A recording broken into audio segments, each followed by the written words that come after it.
Hey guys,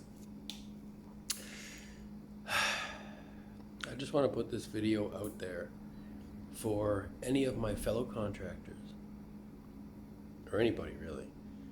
I just want to let you know what happened to me today. So I'm a pretty respectful fella. I have a lot of integrity. I always go the extra mile for my clients in terms of renovations or whatever, right? I never ever ask for a deposit unless it's like over 3 grand, then I will. So, anyways, long story short, about 3 years ago, I had a client message me, call me, have me come over for a quote for vinyl siding installation, removal of the old vinyl, and install new vinyl. They have three sides of the house, the two sides and the back. So, first of all, they wanted the back done. The back, I quoted at, I think, $3,000. And they accepted. And when I was halfway through the job, the husband, Brian, came out and said, "Could you do it for 25?" And I'm a good guy. Like I think fair is fair, right?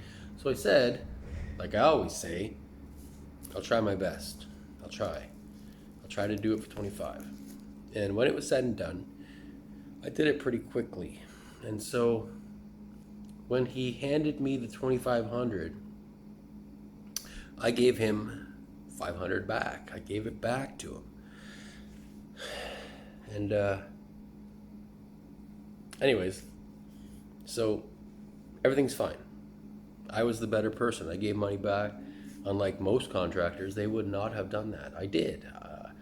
So I figured going forward, they'll respect me and be fair. So they called me up again 3 years later and said, "Can you do the sides? And what will it cost?" And I said, "Well, it's going to be relative. If the back costs, say, for example, 2,000, then the sides are twice as big as the back. So each side will be 4,000. Not to mention the one side I couldn't fit my scaffolding between the two houses, so I had to work off ladders, which took a lot longer than expected. And the homeowner knew this. And so, anyways, I sent them emails and I told them that the price would be relative to the back. Whatever the back costs, the sides each will be double. So pretty much 4 times the back. But it's been 2.5 or 3 years, so prices have gone up by at least 30%. So I said, labor will be the same, but material costs will be extra based on whatever inflation we've had, right? And they agreed, and I got to work. I got one side done, and I was working on the second hard side. And Brian came out and said, "Can you do it?" So, anyways, I quoted them for $8,000 for the whole thing. He comes out, he says, "Can you do it for 7?" And I was like, "Oh man, no, come on, like, why are you doing this to me?" kind of thing. And I said, "I'll try my best." That's what I always say, I'll try. And if I can, sure. But the one side gave me a lot of trouble with working off ladders. 50 linear feet working off ladders is not easy. So I wrote them an email and I said, fair is fair. It's good to keep good relationships with your clients and your contractors. That way, going forward, things work out smoothly. We have more respect for one another.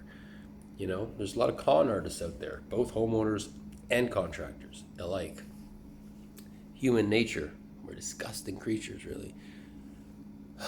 So I told him, I'll try. And then I sent the email and I said, well, it's going to cost 8,000 because I'll take a bit of a hit on the material cost, but labor is labor. And I'm trying my best. And when I finished and it was time to get paid, and note, I have not taken a cent from these people yet. I spent 3 grand on material and 5 for labor. And when it's time to get paid, I said, so you got my email, right? And they never responded to my email, but I know they got it. And he said, yes. And then he said, oh no, I don't know what you're talking about. So he lied to me. One, he knew he got my email. He said, I don't know what you're talking about, but we had an agreement. And I'm like, what do you mean we had an agreement? And he goes, you said you would do it for 7. And I'm like, no, buddy, I said I would try. And he said, my cameras say otherwise. They said you would do it for 7. And first of all, motherfucker, pardon my language, I just installed vinyl on his entire house. I've been around his entire house with a fine-tooth comb. There is no cameras. And if he was to voice record me, then that goes to show what kind of person he is, right? Trying to catch a contractor. And now he's telling me stories about his last contractor who did windows, and they screwed everything up, and blah, blah, blah, and they suck. So, anyways, when it's time to get paid, he says, we had an agreement. No, we didn't. And he says, you want to check the cameras? And I'm like, sure, let's check the cameras. And he starts walking, and I'm thinking, this guy's retarded, because there is no cameras. And I'm like, you know what, man, screw you. Like, here, I'm just gonna take my loss like a man and walk away. And I'm never gonna work for you again.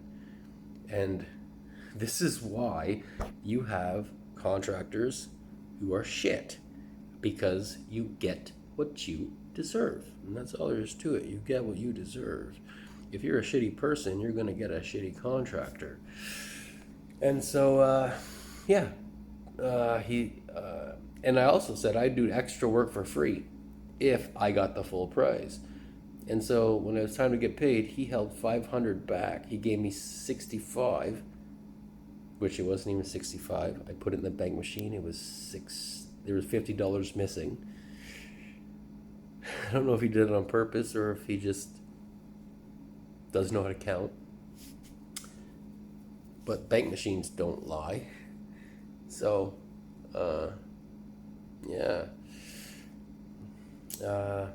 so the free work I said I was going to do, he's holding my $550 until I do that free work, which is not part of the agreement. I was doing that out of the goodness of my heart. So, so I'll leave their pictures and names in the comment section for all you contractors. If you ever run into these people, just know that you're going to have trouble. And you're going to know that you're going to have trouble because the first time that I walked on that property, I just felt this energy that was dark and stale, like this stale, dark energy.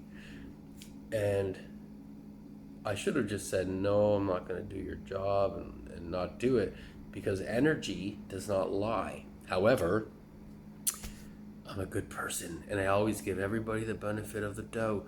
And so I did it anyways in hopes that they would be logical. They'd have a logical mind, but they don't.